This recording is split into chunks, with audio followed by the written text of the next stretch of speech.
నెల్లూరు జిల్లాలో చాలా దారుణమైన సంఘటన బయటపడింది. ప్రియుడే తన ప్రియురాల్ని చాలా దారుణంగా హతమార్చాడు. డెఫినెట్గా ఈ వార్తని చివరి వరకు చూడండి, మీ అభిప్రాయాన్ని కామెంట్ చేసి ప్రయత్నం చేయండి.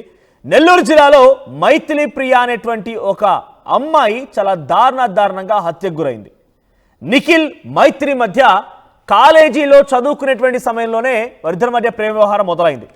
అయితే ఈ మధ్య కాలంలో వేరే ఒక అమ్మాయితో నిఖిల్ క్లోజ్గా ఉండడం చూసినటువంటి మైథిలి ప్రియ నిఖిల్తో గొడవపడడం మొదలుపెట్టి ఇద్దరి మధ్యలో గొడవలు స్టార్ట్ అయ్యాయి. కొన్ని రోజుల పాటుగా అంతా సవ్యంగానే ఉంది.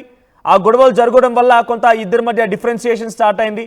ఆ తర్వాత మైథిలి ప్రియ అనే అమ్మాయి బెంగళూరులో ఉద్యోగం దొరికిందని చెప్పి బెంగళూరుకి వెళ్ళిపోయింది.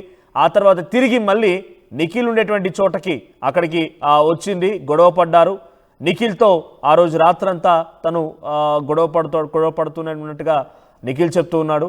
సో ఇక గొడవ తారాస్థాయికి చేరిపోవడంతో కత్తితో ఆ అమ్మాయి ఛాతీలో పొడిచాడు నిఖిల్.